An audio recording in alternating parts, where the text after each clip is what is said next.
Welcome, everybody. This is Friday, April 17th, 2020, for this wonderful session on Brainstorming on Zoom with Elizabeth Peaslee, whom I will introduce in just a moment. But let me say the purpose, of course, is to help you learn how to ideate, align, and work together effectively remotely, since, of course, we are all now remote. And the focus, while it will not primarily be on tools like Mural, we will show you Mural and Google Docs, but the bigger picture, as Elizabeth will try to help you understand, is really how to think about whatever tool you're using, how to think about doing this effectively. I'll introduce Elizabeth in a moment, but before I do, a couple of things. One, the format. Elizabeth will talk for 20 to 30 minutes, and then we'll have Q&A.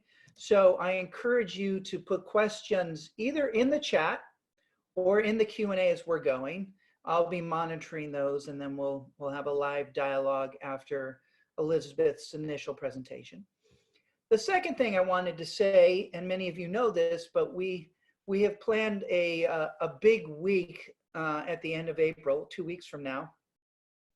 We're going to have Councils Week. Now, most of you in your councils have been meeting every week and will do so through May, but we're bringing in some special speakers.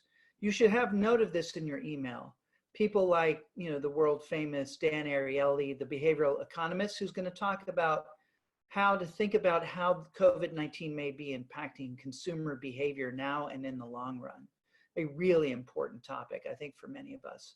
We'll also have the Dean of Princeton's Woodrow Wilson School of Public and International Affairs, Cecilia Rouse, who was a member of Obama's Board of Economic Advisors during the last recession, the Great Financial Crisis. She's one of the top economists actually in the world, and she's going to talk about the difference between last time and now, and how to think about your businesses and everything that economists are trying to understand in terms of the path of this pandemic and the kind of downturn that we're experiencing and will be experiencing. We end the council's part of the week with Mark Tatum, the Deputy Commissioner of the NBA. All of this is in your email. Take a look at it. Let me know if you have any questions. Now let me introduce the wonderful Elizabeth Peaslee. I've known Elizabeth now for almost 25 years. Elizabeth and I worked together. She was at first a client of mine when she was at Travelocity in the late 90s. And in fact, Elizabeth was a co-founder of the council. She helped really give me the idea in the first place and was like the first member of the very first council, and has either been a member or a moderator. She runs Council 3 now for the entire life of the councils. And I think, Elizabeth, because I was sick once, you and I have either attended the same number of meetings, or you're ahead of me by a meeting or something. I forget what that. I was ahead of you by a meeting until I got pneumonia once, and so we're now tied. We're now tied. Elizabeth is a world-class human-centered design expert. She does consulting work. She works with LUMA Institute as an instructor. She works with large companies and small, helping them understand their customers, but also helping them ideate and brainstorm. And that's what she's going to help us think a little bit about today, especially in this remote world. Elizabeth, I'm excited to have you here. Thank you for being willing to share what you've learned about how to make brainstorming, ideation, and remote work and collaboration better, especially now. My pleasure. My pleasure. And so I would like to, first of all, I'd like to thank everybody who submitted questions ahead of time, because that really helped me to design what we're going to talk about today. And it helped me get a sense of where people's heads were at around, how can I better manage the work that we're doing remotely? So I'm going to show you very quickly. I'm going to share my screen really quick. I'm going to show this just for a moment, and then I'm going to send it away, because I don't want you to be fixated on that. But I do want to show you that I actually used a remote tool called Mural to help me figure out what I should talk about today. Because these were, the yellow sticky notes are all the questions that got submitted ahead of time, and the orange, and then I grouped them together into some themes and came up with some titles. And thank you, because you have designed the talk for today. And I'm happy to answer any questions as we get into the Q&A about more details about this stuff. So I'm gonna hide, oh, actually, maybe I won't hide that for now. I'll stick it up there while I'm talking. So I wanna start by talking about, so the question started like really big, like, how do I think about matching my goals to the things we do in a meeting, to very specific about, oh my gosh, I missed my whiteboard, help me, how do I replace it? So I wanna start at the high level, because some of those things I think are a little, although super interesting, and I could talk about them ad nauseum, because I'm a total geek about this stuff. I think they're a little too abstract for today's talk, but if you are interested in having a continued conversation about how I match my goals to the activities that I select to do in a meeting, let's chat offline about that. That's this little group of sticky notes over here. I think where I really want to start is talking about Zoom, because we sent out the invitation to this saying brainstorming on Zoom, and that caused me to think about, well, what does Zoom do and what does it not do? So let's start by talking about why I like Zoom, what it does and what it doesn't do. So Zoom is obviously a video conferencing tool. It has some other tools in it. It's got the polling thing, which I have to admit I have never used. But primarily, when you think about Zoom, it is if you're looking at your toolbox, you've got like a hammer and a screwdriver and a socket wrench. This is the tool that helps you see people while you're talking to them and hear them. And so I like to use it for that, but I like to use other tools to augment what Zoom can do. I will say one of the cool features, one of the things I actually love about Zoom, relates to this set of questions down here, when and how to use breakouts. So Zoom has a tool, a breakout room tool. And I love the breakout room tool because it has sort of two modes. If you've never tried it before, it has two modes. It has like the randomly assign my people to breakouts, which is great if you have a large group. I was on a webinar last week, had 100 people. They wanted us to do some introductions in small groups, and they just had Zoom randomly assign people to breakout rooms with 4 people per breakout room. And that's great as a way to do introductions and make a really big group feel smaller, especially if you're doing something where a lot of people don't know each other. But the thing I love about Zoom is that it also allows you to pick people and put them in specific breakout rooms. So if you think about maybe a large team working together in a conference room, like I always tie back to, if I were in a room, how would I want to organize this? And let me just use the technology tools to create that same atmosphere online. And so if I was in a room and I was going to take a group of, let's say, 20 people and break them into 5 groups of 4 or 4 groups of 5, I would want to make sure that those working teams had some diversity, that it wasn't like all the engineers are in one group and all the product people in another group and all the UX people. I want some diversity in those working teams, because that's a great way to make sure you're getting diversity of thought as you discuss things. So in that case, I can go into Zoom, and in the breakout rooms, I can assign specific people to specific breakouts. That way I can ensure that I get diversity in all of those teams. And that's one of the things I love about Zoom. I've used that in workshops before, and it's been super successful. It's really quick and easy. You have to have your groups defined beforehand. We're gonna talk a little bit more about this group down here, what has to happen before the meeting. One of the things that has to happen before the meeting is, if you know you're gonna have a large group and you're gonna plan to do breakouts, you should have all your breakouts, the people assigned to the breakouts ahead of time, have them on a sheet of paper next to you. And when you get into Zoom, you can easily just check, put them in group 1, check, put them in group 2. But you're gonna have to figure that out beforehand if you want the meeting to sort of run seamlessly and not have people hanging out while you figure out who to put in what group. Yeah.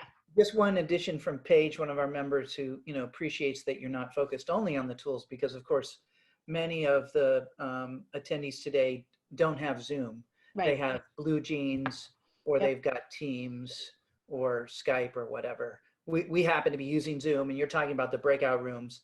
I'm most familiar with Zoom, so I actually don't know how Teams manages with breakout rooms. I know they just added virtual backgrounds like yesterday to the product. So by the way, if you're on Teams and you didn't know that, you now have virtual backgrounds like the one I have behind me on your Teams program.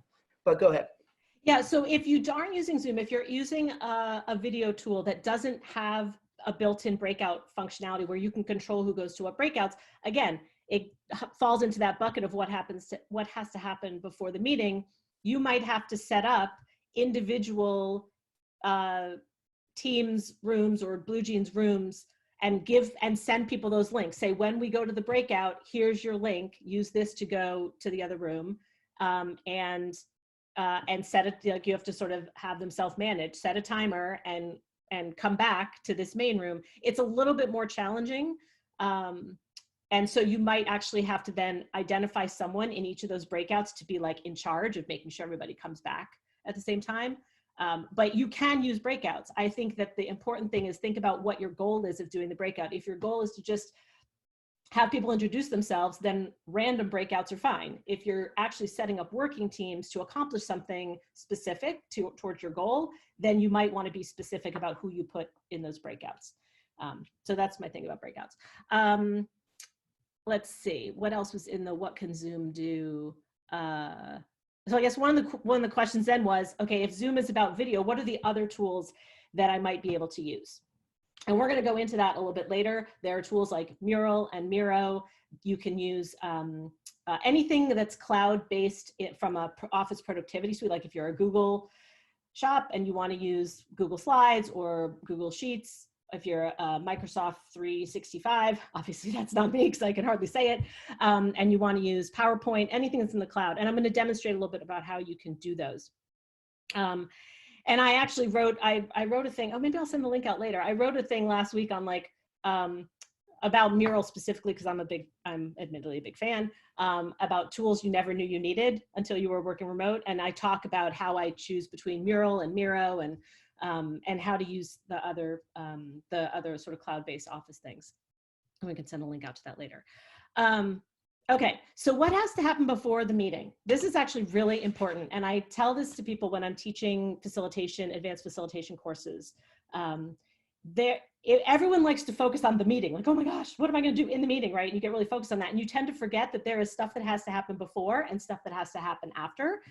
And I tell people that a general rule of thumb would be that for every hour that you are in a workshop, if I'm doing it in person, for every hour in the workshop, I should expect to spend 1 to 2 hours prepping and 1 to 2 hours afterwards, sort of like doing something with whatever was generated in the meeting. When you are working remote, not only does the amount of time that you need to spend on each activity in your workshop increase because you have to allow for technology, but the amount of time you have to spend prepping also increases.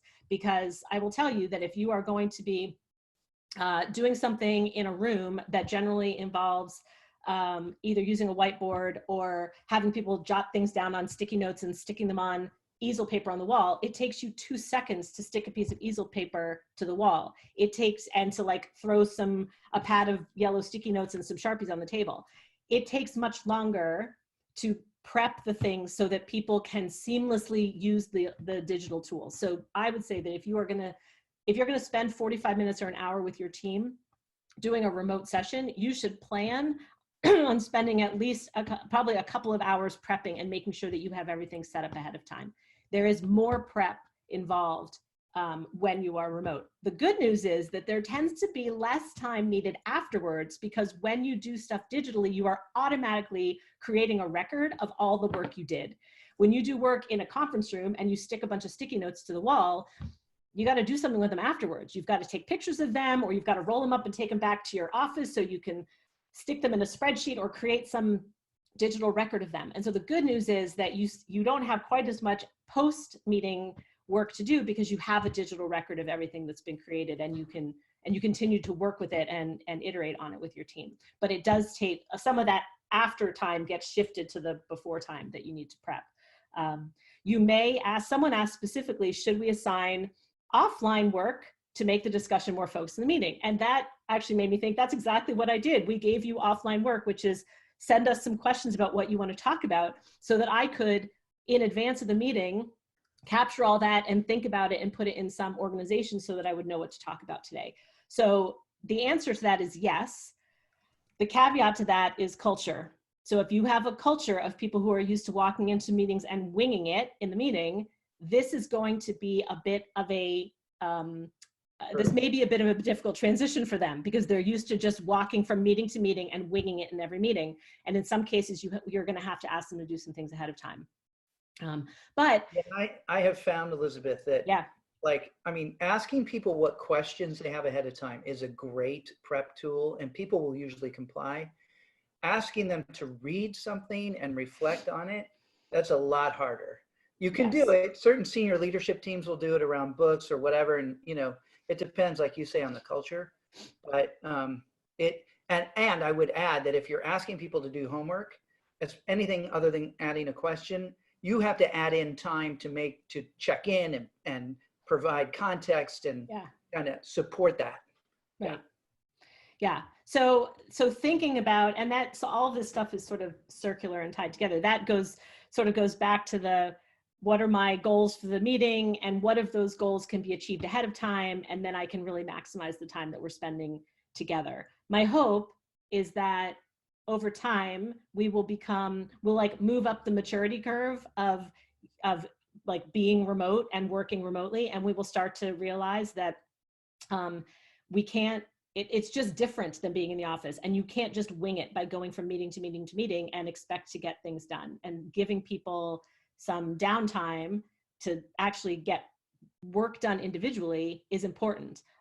One of the things that I love, and this comes actually to this thing about encouraging participation. I want to talk about the facilitation of a meeting and encouraging participation. One of the things I love about all of the design thinking tools that I use is that they have the ability to level the playing field. They decrease the volume. If you're familiar with the term HIPPO, highest paid person in the organization, if you reduce the volume of the voice of the HIPPO and you can increase the volume of the voice of your introverts, everybody is speaking at the same volume. Everyone's got a yellow sticky note with black text that is sized to fit in the sticky note.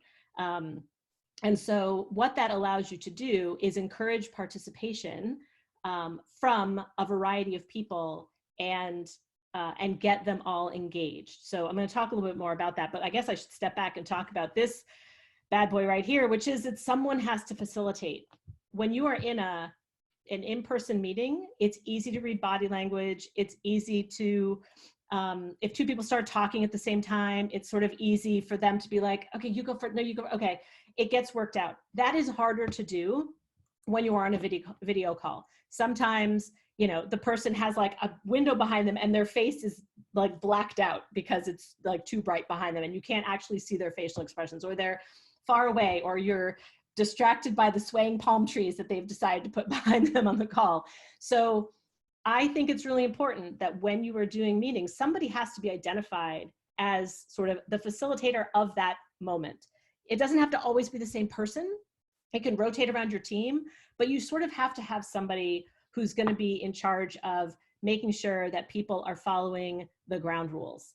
And so let's talk a little bit about ground rules, because we got a lot of questions about those. I have an opinion about some of these ground rules. My opinion is only as good as like the culture within which I work. Your office culture may totally clash with my opinion about these things, so just take them for what they are worth. I think that setting ground rules is important. I think that especially in a remote workshop, or a remote meeting, it helps if everybody is like sort of playing by the rules.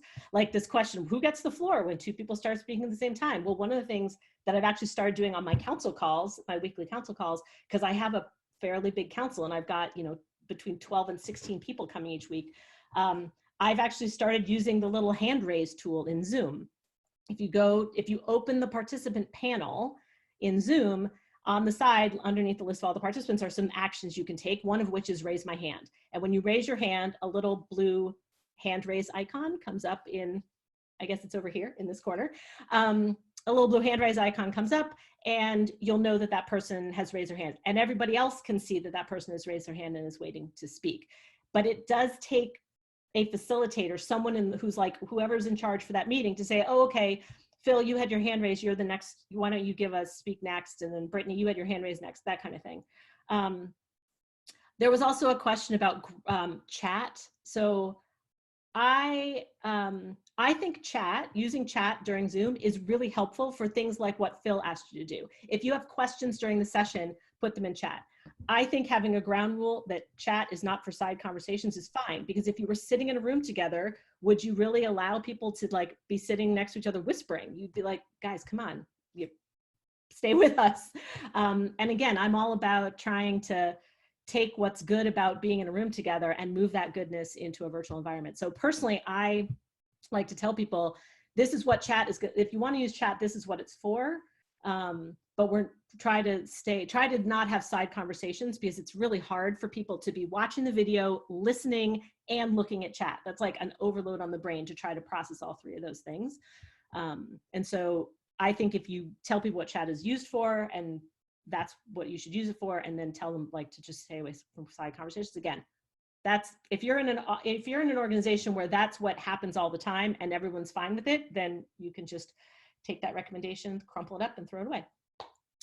Again, if you know, and I would say if you're in an organization where it's okay for especially the highest paid person in the room to be on their phone tapping away while the meeting is going on, then I suppose, you know, that rule doesn't apply. But I think that's a very bad thing to allow to happen. I think, you know, meetings, people should show up on time and be present, but I get that cultures are different. And and by the way, if you have a larger group, like Elizabeth is obviously giving the presentation, I'm monitoring the chat. It's going to be hard for Elizabeth to monitor the chat while she's giving the presentation. She can maybe notice some things, but that's like a second job if you have a larger group that you're trying to collaborate with. Okay, right. Back to you. And I think that so the ground rules, back to this point that's over here, I think the ground rules are there to ensure that everybody has the ability to participate equally, that they're not being cut out of side conversations, that if two people, like if you're using the raise hand function, everybody's going to get a chance. If you're not the type of person who can jump in and break into people speaking in a room, it's going to be even harder for you to do it online. So having a little hand raise thing is like, hey, I'd like to say something, and it's easy to get called on. To this question about, is it okay to go audio only? I would say, unless someone is in a place where video is just really a bad idea, or if you are working for a company where you are running all of your video conferencing through a VPN and there is no bandwidth, which I've also heard is happening. Other than that, I think you should be on video. I want to see everybody's smiling faces. I think it's important that if people are going to be interacting with each other, they should be able to see each other. It also allows you to do things like, sometimes people just want to give a thumbs up, right? They don't want to say anything, but they're like, I totally agree with what you're saying, right? So having video allows you to do, without breaking into the verbal part of the conversation, allows you to give feedback. Okay, so I'm going to talk a little bit about encouraging participation, and then we're going to jump into the tools part. So I think, and these two are actually really closely tied together. Encouraging participation and help, I miss my whiteboard, are actually like really, really closely linked. Because as I said before, the way to ensure that everyone gets to participate is to make sure that whoever is usually the loudest mouth in your group is quieted down to give other people the chance to speak, and enabling the quiet people in your group to have a way to participate without feeling uncomfortable. So I have a general rule that I use in all of the work that I do, whether it's in person or remote, which is that there's a time to do solo work, and there's a time to do group work, and then there's a time to do like sort of the group of groups share outs. And so every time I do an activity, I think, is this an opportunity for me to give people some solo work time, which will quiet the hippos, elevate the voices of the introverts, and give people time to just think and get their thoughts on to some format where we can all see them.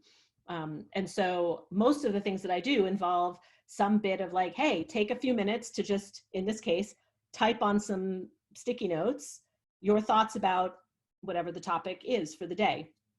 So I think that helps with a lot of the encouraging of participation, because I actually had this very interesting conversation yesterday about when should you actually even try to use visual tools?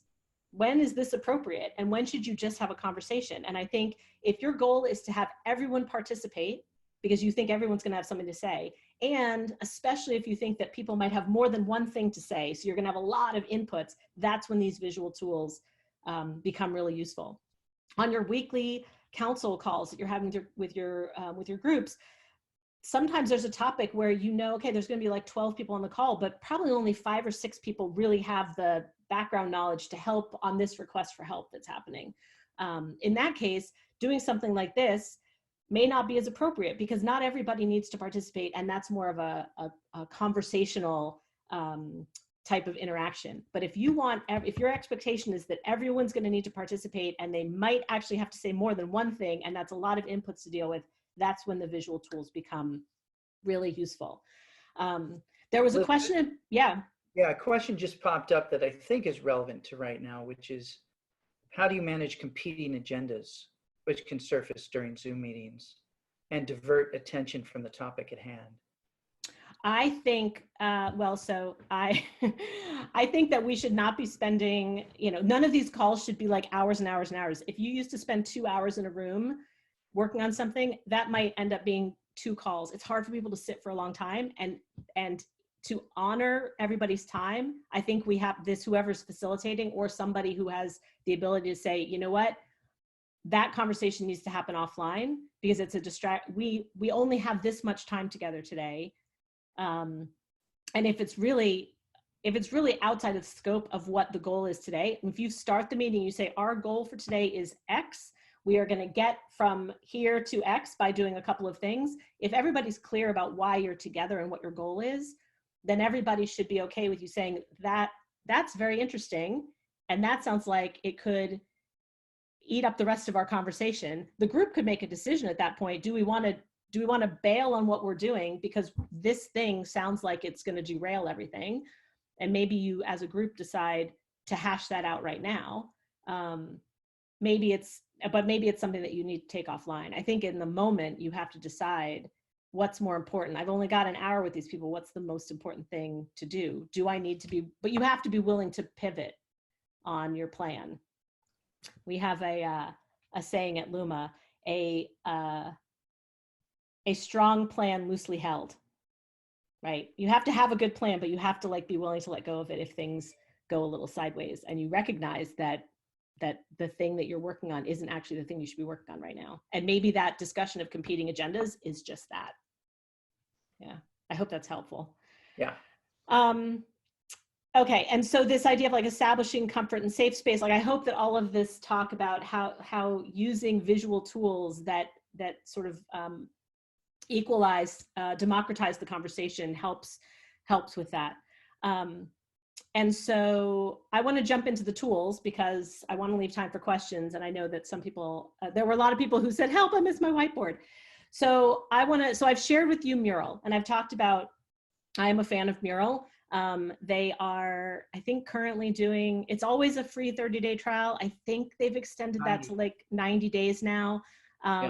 It's got really great functionality. It's over here on the, make sure I can see this. You can add, text and sticky notes. You can add shapes. You can add icons. If you're doing an exercise that requires sketching, right? Somebody had asked about how do I do something that we used to be able to sketch in person. Unless you have a Surface tablet or there's actually an iPad app for this where you can actually sketch with a pen. But if you don't have a touchscreen Surface, you can replicate sketching by using icons, right? If I wanted to sketch a picture of something and it included, a light bulb and a thumbs up, I could do that. I also could look for images and pull in images to help with sort of my sketching things. And there are some frameworks. Just do a quick search of the images so people see that, because this is kind of cool. So if I said, oh, I need an image of clouds to put in my sketch, I could do that, and then I can just drag that thing into my. Oh, I put it behind there. Sorry. I've dragged it off the screen. Hold on. Don't worry. There we go. Got it. So there it is. I can have this. Oh, look at the clouds. And so that's a great way. Again, if you need to do something that involves, This is clear. So someone was asking, is this within Zoom or is this, no, this is Mural. This so is these are, Yeah, separate tool. So Zoom, consider Zoom in your toolbox. You're like, okay, I need a tool that helps me see and hear people. Zoom is my tool for seeing and hearing people. Now I need a tool to replicate a whiteboard because I really miss my whiteboard and my expo markers. This Mural is a tool that can replicate the whiteboard for you. Okay, I'm gonna drag this guy out of here. And you could use a Google Docs. You can also use. So so I'll show a couple of other tools. So Mural is one that I particularly like. There's a Mural, M-U-R-A-L. Mural.co, not .com. Mural.co. There is a competitor tool called Miro, M-I-R-O. Like the painter. I didn't know that. Yeah. Thank you for that education. It used to be called Real-Time Board, which was actually much easier. Because now I have to always spell Mural, M-U-R-A-L. They sound the same. Maybe they sound the same. I'm so irritated. And yes, and if you read my thing on my blog, I'm like, I'm so irritated by the name. They're very, very similar. One difference, and I will tell you the reason that one of the reasons, because I've used both. I had a client recently who was a big fan of Miro, and that's what we used. Mural, if you look down here in my lower corner, Mural is a whiteboard. It has boundaries, and you can see that I started with my stuff up here in the upper left corner of the analog to my whiteboard in the office. I like that because I like having a defined space to work in. Miro is like the universe. It goes on forever. Personally, I find that overwhelming. Some people love it. And for me, it makes me anxious to like not have, I never know where I am. But to me, that's one of the biggest differences. And you sort of, but other than that, the functionality is really similar. Miro also has, sticky notes and all of that other stuff. Miro is always free. Sorry to interrupt. Can you opine on the brainstorming tool that comes free with Zoom? Because they have their own whiteboard tool. Have you used it? I cannot. I have not used it. I am sorry. Okay. Yeah, go ahead. I haven't used I know Teams has a whiteboard built in.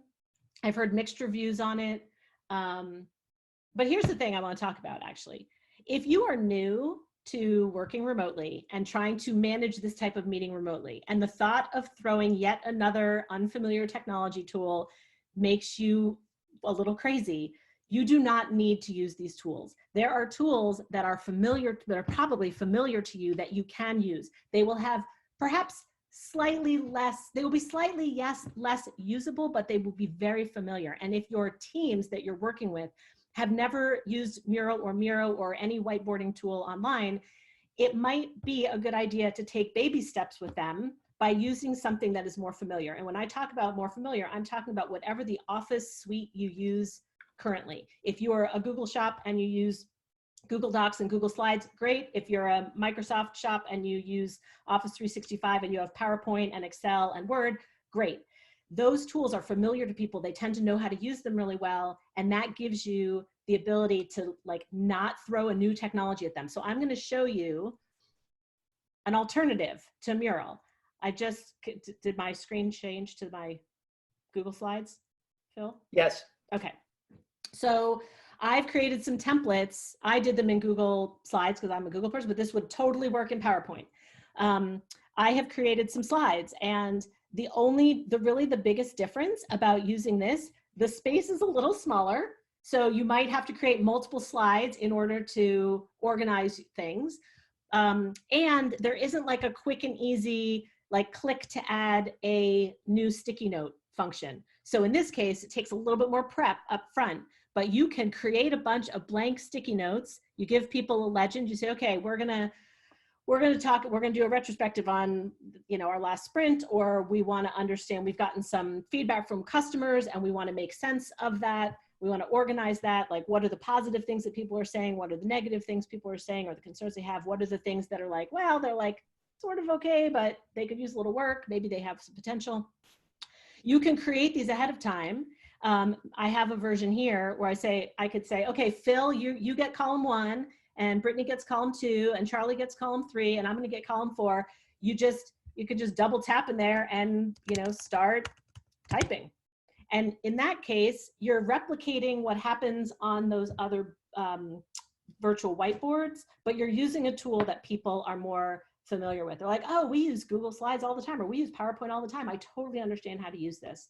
And so it just takes more setup for you to make sure that everybody has what they need. But you could tell people, oh, do you need another pink sticky? Just copy and paste it, and they'll know exactly how to do that because it's a familiar thing for them to do. Hey, Elizabeth, yeah. And just a point of clarification, because again, you know, this cloud world can sometimes be confusing. So with Mural, you know, when we're doing a team brainstorming and we're using the Post-it notes, whatever, everybody, in that case, what you want to have happen is everybody's logged into their own Mural account and into your space. Not necessarily. Right. People don't need Mural accounts. If you have a Mural account, you can invite everybody as a guest. Right, you can invite them as a guest. But in other words, this is what you're proposed. Everybody, they're not, they are actually, they have a browser up with the cloud app that they're interacting with. They're not watching you do this on Zoom. Right, correctly, correct. That's one thing I wanted to clarify. The second thing is, yeah, can you, yes, we will send, I'm sure you're happy to send out this Google Slides templates, right? Oh, sure. Yeah. I've got one for, so these are sort of for like understanding current state, classifying things as positive, negative, and potential. I've done a couple of those. I've also got a couple of ideating. So there's a LUMA method called Creative Matrix, which is an ideation method where you put stuff across the top that's related to people, like it could be customer segments or steps in a customer journey, or it could be these like, how might we, you know, sort of challenge statements. And you've got some things you want them to think about. You might, the enabler might be, you know, process or technology, or I don't know, I want to make it fun. So I want to think about games and competitions. And again, you give people sticky notes, they write their idea and they drag it into a matrix. So if you're familiar with Creative Matrix, there's a way to do that in Slides or PowerPoint. I also created a round robin, which is another ideation method. And so people could, in this case, they would copy this and make their own version of it. Because in round robin, in the real world, you take paper and you pass it from person to person. In this case, you're going to pass them an electronic file. So everybody makes a copy of this and you say, okay, everybody click on, like, type your challenge statement up here. And then everybody click on the purple box and hit delete.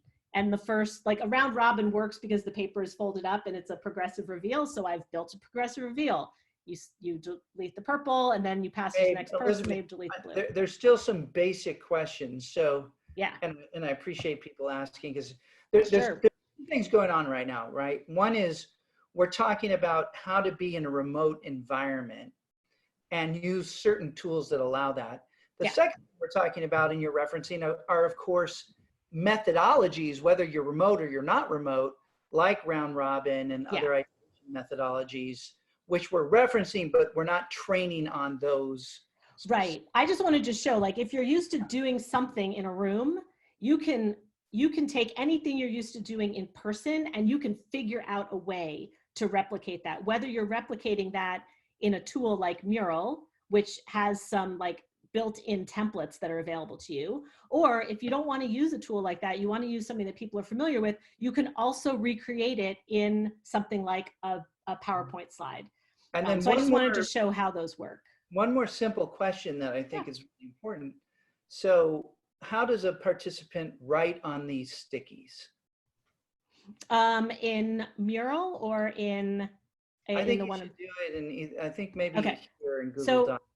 So I'm in the Google Doc. So if let's say I've told Phil that he gets column 1, and we're all in this Google, I've invited him and we're all in this Google Doc together. That's an important point. We're all in this doc together. We're all in this doc together. The link to this doc. Yep, I've shared a link to this doc and I've said, Phil, you've got column 1 is your column. In fact, why don't you share the link with me right now? All right, let's see if I can do that real time. You can click on share and then you can. Yeah. And I'm going to let you edit it. Yeah. Okay. Great. Then I'm going to go into that. I appreciate, and for some of you, it's like, of course you understand this, but for those of us, you know, for whom this is new, I just wanted to,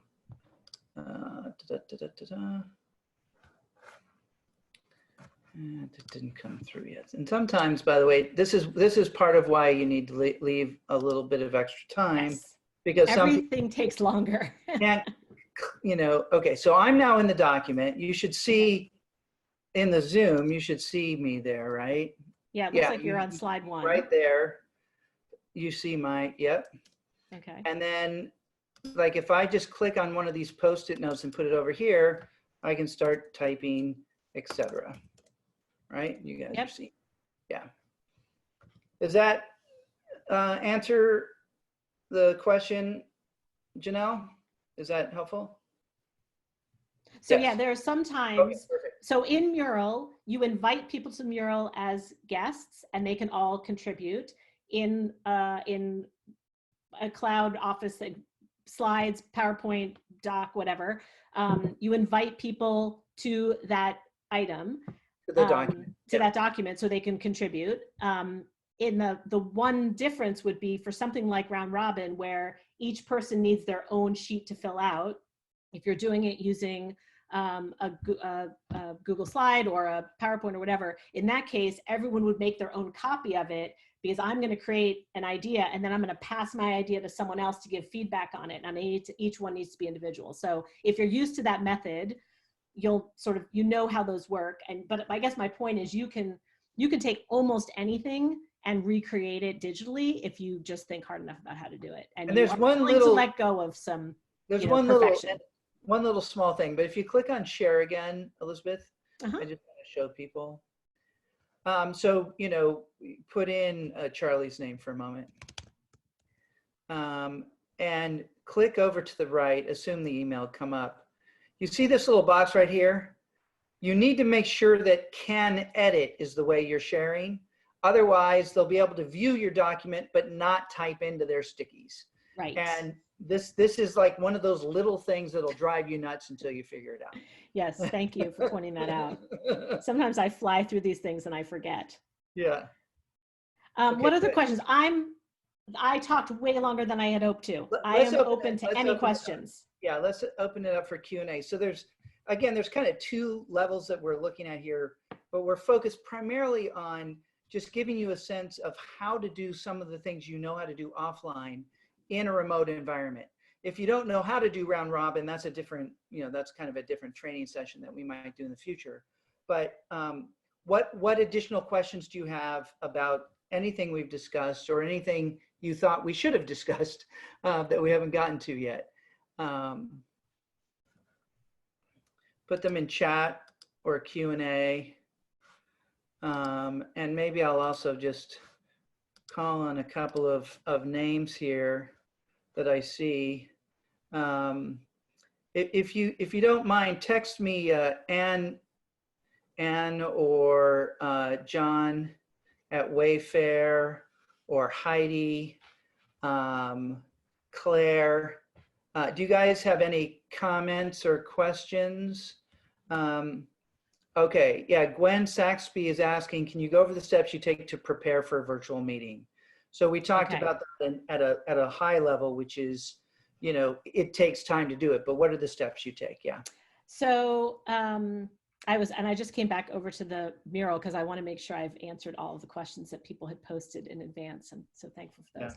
So the steps that I take to prepare. So the first thing is, and this is online or offline, is figure out what is my goal and how long do I have to try to achieve? Is my goal achievable? If I only have an hour and I'm trying to solve world peace, those probably do not, go together. So the first thing is identify what the goal is and figure out, like, roughly how long do I think that's going to take? If in person, I think I would have needed a 2-hour meeting, I have to assume that virtually it's going to take longer than 2 hours to get through that. And I probably need more than one session because I don't want to make people, or I'm going to do a session, I'm going to make people know it's this huge block of time and we're going to take a break every, after every activity or something. So I start with the goal and then I try to figure out, okay, what are the activities that are going to help me get to that goal? And then I think through those activities and I say, does that activity, what technology might help me achieve success in each of those activities? And from there, I start, if I'm going to be using something like Mural, which I've done before, I've had workshops where I'm going to do, you know, it's like a 4-hour workshop, and we're going to do a whole bunch of activities in that time together, obviously taking lots of breaks. And so I might set up a mural board that has activity 1, activity 2, activity 3. It's all like all in one space for them to go to. And I have to take the time to set up those activities. If I'm going to be doing it in a PowerPoint or in Google Slides, and I say, okay, I know I'm going to be doing this thing here where I'm going to have lots of people giving me, writing down feedback. And I know we're going to try to organize that. Oh, I'm going to need some blank slides after that in my already created, so that people have places to put those sticky notes as we start to try to organize them. So I just think through you have to always think several steps ahead. Like, I'm going to do this activity. What's the output of that activity? What am I going to need to work with in a virtual environment to make that activity successful? And then from that activity, is it building to allow me to do another activity or to report out on what we learned? And so I start with the goal, and I sort of work backwards to the methods and the activities I'm going to do. And then I work back from there to say, okay, what technology tool am I going to need in order to enable us to do this if we're not all in a room together? Yeah, that's great. All right, Summer, I'm going to promote you to a panelist so you can come join us and talk for a moment. So let's see if that works. If she's been doing visual note-taking on my presentation, I want to see it. It's mostly, I just wrote words mostly. Okay. The art will come later. I do a couple of Post-its. Oh, yay, look at that. So for everybody on the call, we're going to do a session like this, I hope, later, right, Summer, where you're going to teach some basics on visual note-taking. I don't know. So I'm excited about that. You're fabulous at it. So Summer, ask Elizabeth your question. My question was, of the LUMA activities or some of the other established brainstorming activities that you're familiar with, which have translated very well to virtual, or is it just a matter of, like, anything can translate as long as you set aside the time to like replicate it in distributed environment? I think I will say I have yet to run into a method or an activity that I cannot replicate online. Some of them are more challenging than others. Things, especially for people who are new to working in this way with these types of tools, anything that involves typing words is pretty easy. Things that involve sketching are a little bit more challenging for people because and that's really just a limitation of how do I get this thing that I want to sketch out of my head and into this technology tool. So there's lots of ways to do that, like using icons or using pictures, or in some cases you can draw something on a sticky note and you can take a picture of it and like upload it into whatever tool you're using.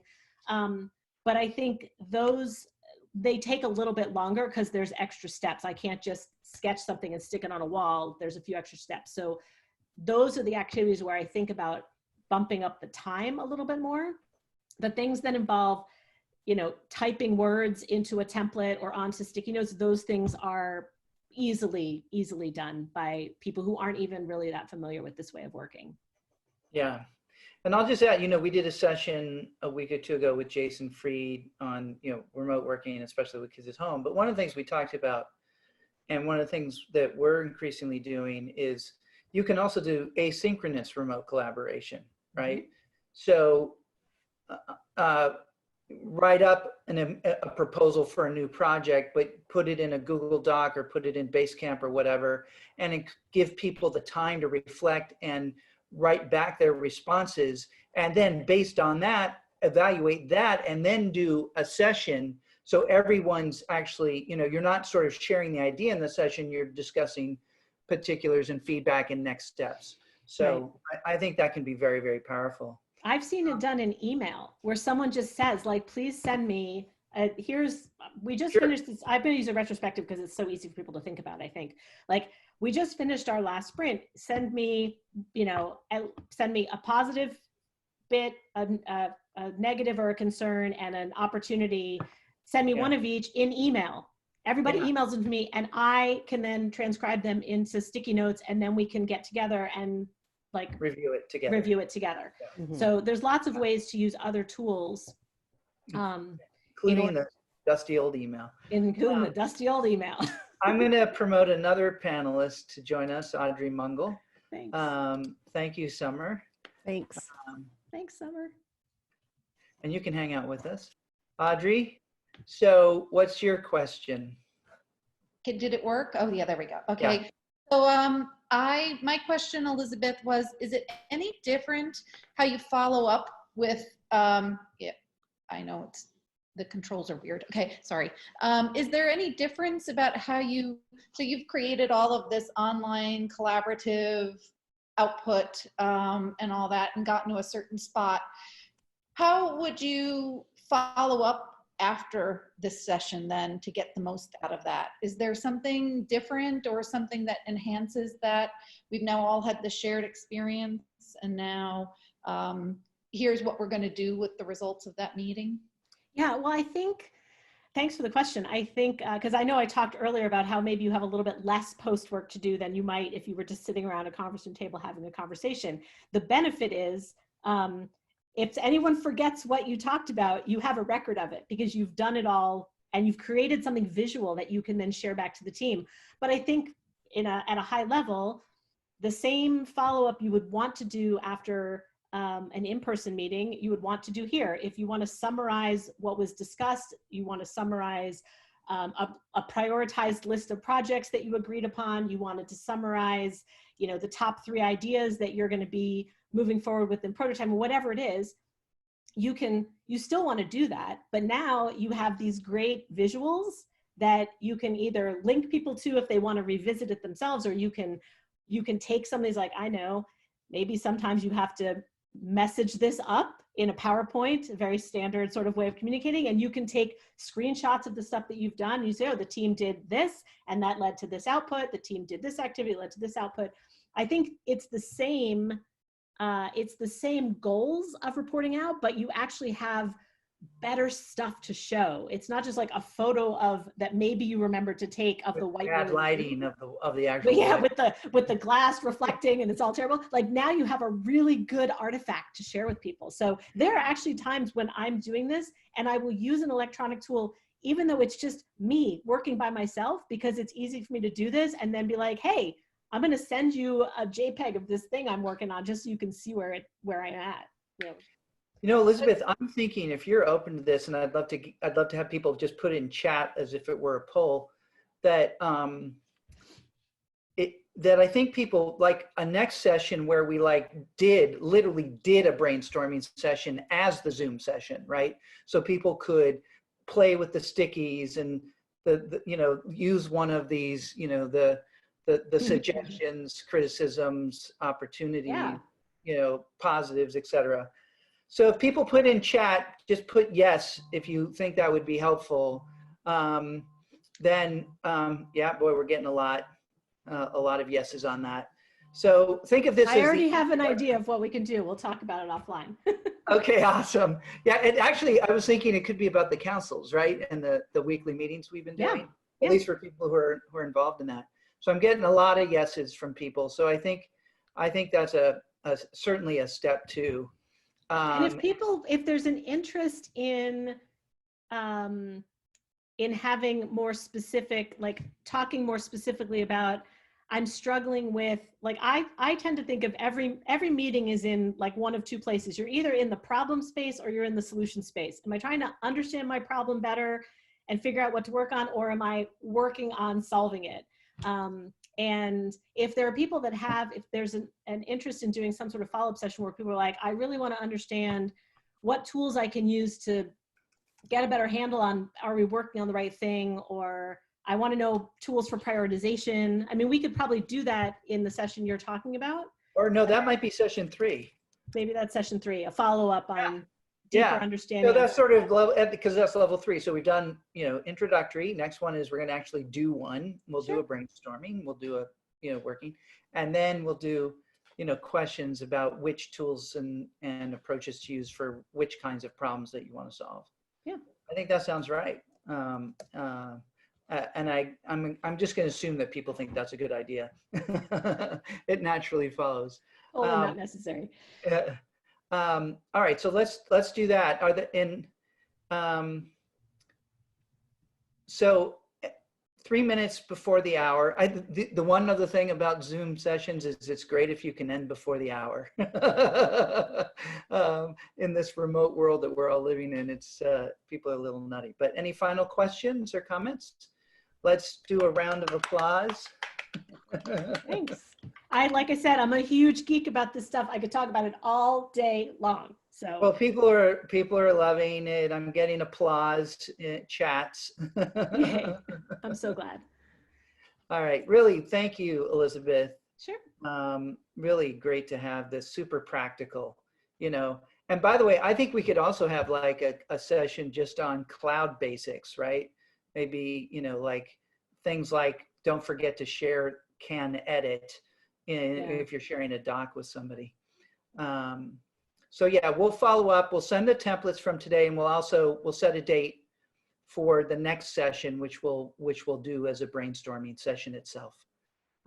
So excellent. All right, thank you, everybody.